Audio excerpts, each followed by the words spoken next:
तो आज का जो हमारा टॉपिक है वो है principles and tools of sound public administration. आपको जैसे कि पता है कि पब्लिक एडमिनिस्ट्रेशन का रोल जो है ना वो एक्सपैंड करता गया with the expansion of nation state system and with the modernization of state and with the concept of industrialization and globalization. अब होता ये है कि जैसे ही हमारे पास इंडस्ट्रियलाइजेशन होती है और इंडस्ट्रियलाइजेशन के रिज़ल्ट में अर्बनाइजेशन हम देखते हैं, तो जो फ़िलॉसफ़ी है एक स्टेट की, वो चेंज हो जाती है वेलफेयर स्टेट के कॉन्सेप्ट में। उसके बाद हमने ये देखा इंटरनेशनल पॉलिटिक्स में या इंटरनेशनल एरिना में ऑल ओवर द ग्लोब अगर हम ऑब्ज़र्व करते हैं, तो जब दोनों वर्ल्ड वॉर्स होती हैं, तो उसके रिज़ल्ट में जो इंटरनेशनल सिचुएशन है हमारी वो चेंज हो जाती है और स्टेट के फंक्शंस इंक्रीज़ कर जाते हैं और इंस्टीट्यूशनलिज़्म की अप्रोच हमारे सामने आती है और पोस्ट मॉडर्निज़्म का कॉन्सेप्ट आता है, जिसमें इमेंस पॉपुलेशन के लिए पॉपुलेशन बल्क को कंट्रोल करने के लिए और उनके प्रॉब्लम्स की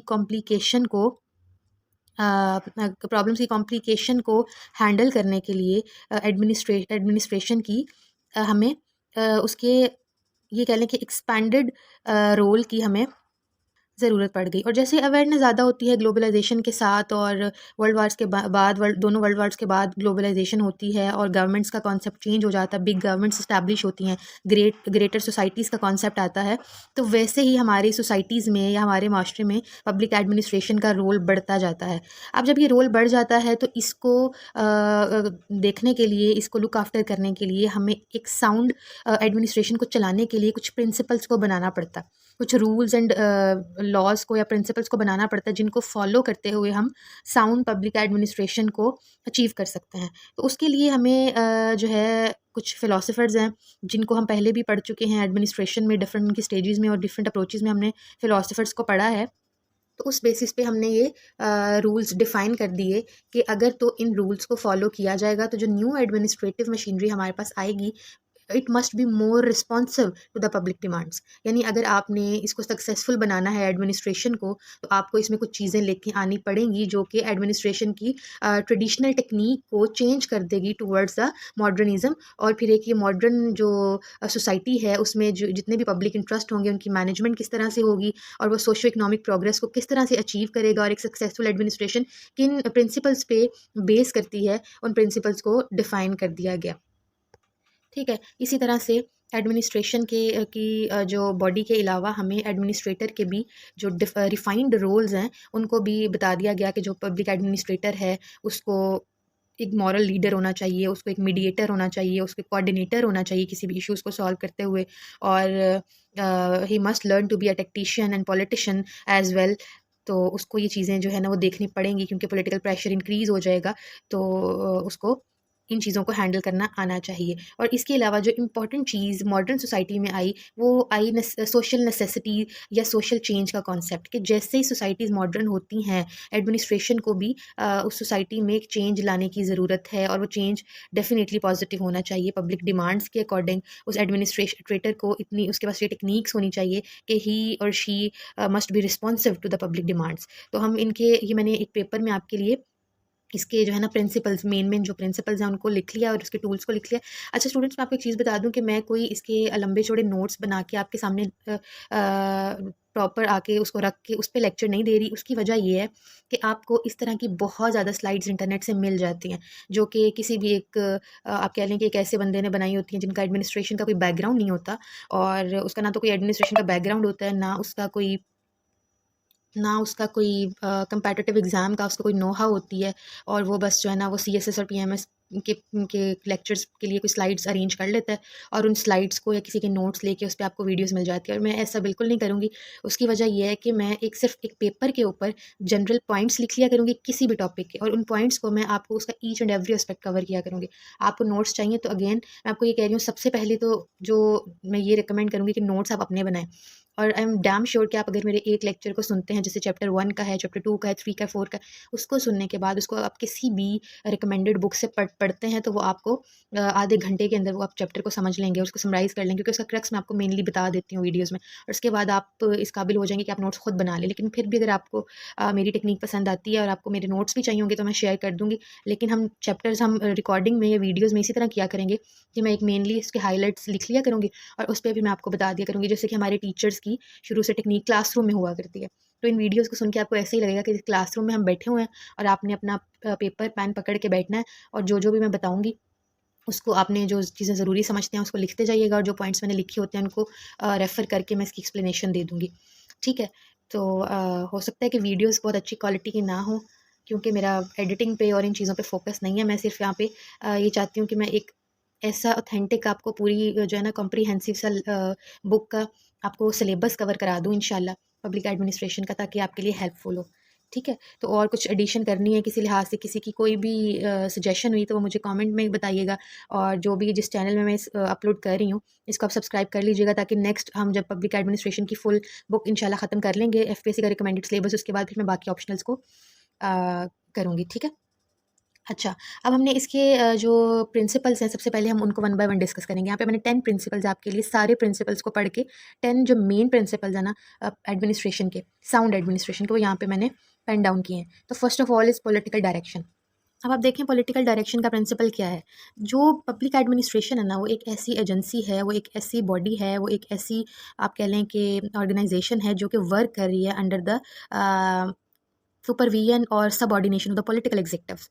आपको पता है कि हमारी गवर्नमेंट की जो है ना वो 3 ऑर्गन्स हैं, जिनमें से हम एक को लेजिस्लेटिव कहते हैं, फिर सेकंड हमारी एग्जीक्यूटिव है, थर्ड हमारी जुडिशरी है, और आजकल बड़ा कहा जाता है कि 4 ऑर्गन भी है स्टेट का, जो कि अभी हम यहाँ पे डिस्कस नहीं करेंगे। तो ये 3 मेनली जो है ना हमारी स्टेट के ऑर्गन है। अब जो एग्जीक्यूटिव है वो सारे हमारे एडमिनिस्ट्रेटिव के इश्यूज़ को देखती है और एडमिनिस्ट्रेटिव फंक्शंस को परफॉर्म करती है।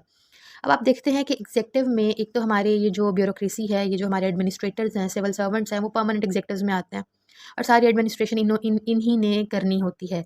लेकिन इन सबको ये ऑर्डर्स नहीं दे सकते, और बल्कि इन्होंने ऑर्डर्स को फॉलो करना होता है, ये डायरेक्शंस नहीं दे सकते।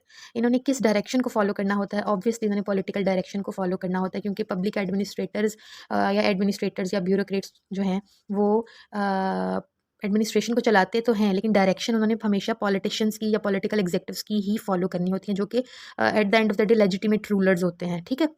Legitimate rulers by the virtue of their mandate, elections by the proper या पॉपुलैरिटी, या जो भी उनका मैंडेट होता है ना, उनको उसके अकॉर्डिंग उन्होंने एडमिनिस्ट्रेशन को चलाना होता है, अपने पॉलिटिकल एग्जीक्यूटिव्स की डायरेक्शंस को फॉलो करना होता है। So the administrative machinery must obey the directions issued by the political executives as defined by the laws and statutes. तो इसको हम कहते हैं प्रिंसिपल ऑफ पॉलिटिकल डायरेक्शन, कि जो एडमिनिस्ट्रेटिव मशीनरी है, it must fulfil the desire of the political authority and serves the will of others. ठीक है? तो होता क्या है कि the administrator receives the orders by the political executive and has no initiative left in his own hands. तो वो वही करेगा जो कि उसको उसकी सुपीरियर अथॉरिटी कहेगी, और या जो टास्क भी उसको असाइन किया जाएगा बाय द रेलेवेंट डिपार्टमेंट और द मिनिस्ट्री, और जो भी है। ठीक है? तो this is the principle of political direction. अब सेकेंडली हमारे पास क्या है? Principle of authority. Principle of authority का क्या मतलब है? अथॉरिटी क्या होती है? Authority is basically power of a person who commands the people to do the things और gets the work done by them. ऐसे ही है ना? तो अथॉरिटी क्या अब पब्लिक एडमिनिस्ट्रेशन के साथ किस तरह से ये फॉलो मैच कर रही है कि प्रिंसिपल ऑफ अथॉरिटी होना चाहिए साउंड एडमिनिस्ट्रेशन में? आप देखें, the authority carries out the public administration and the authority should be in the hands of superior. तो फिर क्या होगा कि पब्लिक एडमिनिस्ट्रेशन में जो प्रिंसिपल ऑफ अथॉरिटी है ना, it must be admitted and it should be admitted. Like the superior should exercise the administrative authority, he exercises the authority like the legal authority, the positionary authority and the personality authority. अब आप ये देखें कि जब एक administrator के पास authority होगी और वो उस अथॉरिटी को कैरी करेगा, और उस अथॉरिटी को वो एग्जीक्यूट करेगा, वो एक्सरसाइज करेगा एडमिनिस्ट्रेटिव मशीनरी, तो फिर ही वो एक साउंड एडमिनिस्ट्रेशन को परफॉर्म कर सकता है ना। Like if the legal authority is given to him by the rules and the regulations of the administration which are granted by the constitution, और which are granted to him by the political executive body. ठीक है? या which are granted to him by the mandate. तो वो क्या करेगा? वो उसको एक्सरसाइज करेगा, और उसको वो एक्सरसाइज करके ही जो एडमिनिस्ट्रेशन है उसको परफॉर्म कर पाएगा, और वो जो उसका फंक्शन है, उसका जो काम है, उसको वो सर अंजाम दे पाएगा। यानी आप ये कह लें कि उसने उसने जो पॉलिटिकल हमारा जो एडमिनिस्ट्रेटर है, वो अपनी पोजीशन को तब ही अच्छे तरीके से हैंडल कर पाएगा जब वो प्रिंसिपल ऑफ अथॉरिटी पे पूरा उतरा होगा। एक एग्जांपल है हमारे पास कि जैसे चीफ एग्जीक्यूटिव है। ठीक है? अब चीफ एग्जीक्यूटिव एक्सरसाइज कर रहा है अपनी अथॉरिटी को definitely with in the limits of laws और with in the limits of constitution, and he is directing the people in administration and he was given the right from the constitution. ठीक है? जो chief executive है हमारा, वो अगर administration को चला रहा है तो वो किस तरह से चला रहा है, क्योंकि उसको ये राइट दिया गया है, उसको ये अथॉरिटी दी गई है, कॉन्स्टिट्यूशन ने उसको ये अथॉरिटी दी है कि उसने डायरेक्ट करना है people in the administration and with in the limit of the laws और कॉन्स्टिट्यूशन। उसने लिमिट को देखना है कि ये मेरी लिमिट है, ये मुझे लॉज इजाज़त देते हैं इस चीज़ की, तो फिर वो चीफ एग्जीक्यूटिव उनको ऑर्डर्स देता है और एडमिनिस्ट्रेशन को चलाता है। इसी तरह एक पब्लिक एडमिनिस्ट्रेशन में एक एडमिनिस्ट्रेटर के पास प्रिंसिपल ऑफ अथॉरिटी होनी चाहिए ताकि वो साउंड एडमिनिस्ट्रेशन को परफॉर्म कर सके। ठीक है, अब थर्ड है जी हमारे पास रिस्पॉन्सिबिलिटी। अब रिस्पॉन्सिबिलिटी क्या है? अब रिस्पॉन्सिबिलिटी ये है जी कि the administrator must be responsible to the public, like the public administration or public administrator is responsible for all the acts to the political executives who in his turn is responsible to the public through the legislature। ऐसे ही है ना। अब जो उसका political executive है उसके पास power है कि वो एडमिनिस्ट्रेशन को चला रहा है, वो एडमिनिस्ट्रेटर को ऑर्डर दे रहा है, इन रिटर्न वो किस चीज़ का रिस्पॉन्सिबल है, वो रिस्पॉन्सिबल है to the public through the legislature. ऐसे ही है। अब इसी तरह से जो पब्लिक एडमिनिस्ट्रेटर है वो भी रिस्पॉन्सिबल है कि वो अपने काम को किस तरह से परफॉर्म कर रहा है, अपनी ड्यूटीज़ को वो एफिशिएंटली देख भी रहा है कि नहीं देख रहा। क्योंकि जब अथॉरिटी आपको मिलती है ना, तो अथॉरिटी आपको ऐसे ही नहीं मिल जाती कि बस अथॉरिटी मिल गई है और अब आप जो भी अंधाधुंध काम करते जाएं और आप कोई अकाउंटेबल नहीं होंगे, आप कोई आंसरेबल नहीं होंगे, ऐसा नहीं होता। It is pointed out that the responsibility is possible only if there is power. ठीक है, तो if an administrator interested with the responsibility then he must have the power of initiative. तो ये कहा जाता है कि responsibility is always measured by power, the greater the power the greater the responsibility. ठीक है, तो ये professor Woodrow Wilson, American president, जिन्होंने आईआर पढ़ी है या जो जानते हैं वुड्रो विल्सन के बारे में, तो वुड्रो विल्सन की एक बड़ी फेमस उनकी सेइंग है कि administration must discover the simplest arrangement by which the responsibility can be unmistakably fixed upon officials, the best way of dividing authority without hampering it is responsibility without obscuring it. तो इसका यही मतलब है कि अगर आप एक एडमिनिस्ट्रेटर को अथॉरिटी दे रहे हैं तो वो उसके लिए रिस्पॉन्सिबल है कि वो अपने जो मैटर्स हैं, जो उसकी जो भी उसके फंक्शंस हैं, वो उसको एफिशिएंटली परफॉर्म करे। ठीक है, तो public administrator is responsible to the people, the responsibility will be as a whole, it will tend to require the uniformity in the administrative action. ठीक है, तो जो सिविल एडमिनिस्ट्रेटर्स हैं they can not give special considerations to particular individual, but they have to deal with the equality. ठीक है, ये उनकी रिस्पॉन्सिबिलिटी है। तो so this is a principle of responsibility. अब फोर्थ है हमारे पास की एफिशिएंसी। एफिशिएंसी क्या चीज़ है? अब देखें ये बड़ा कॉमनली ये समझा जाता है कि no government is efficient unless its civil service is efficient. ठीक है, तो ये बड़ी ही एक लाइन में, एक स्टेटमेंट में बड़ा इसको क्लियर कर दिया कि प्रिंसिपल ऑफ एफिशिएंसी क्यों ज़रूरी है एडमिनिस्ट्रेशन में। आपको पता है कि जो हमारे परमानेंट एग्जेक्टिव्स हैं, जो हमारी ब्यूरोक्रेसी है, जो हमारे सिविल सर्वेंट्स हैं, जो एडमिनिस्ट्रेटर्स हैं, उन्होंने ही सारे फंक्शंस को अल्टीमेटली उन्होंने इसको परफॉर्म करना होता है। अगर हम मैनेजमेंट की टर्म्स में आए, आपको मैंने स्टार्ट में एडमिनिस्ट्रेशन और मैनेजमेंट का डिफरेंस बड़ा क्लियर किया, और जब तक कि आपको क्लियर नहीं ना होंगी कुछ टर्म्स, तब तक आपको पब्लिक एडमिनिस्ट्रेशन की समझ नहीं आएगी।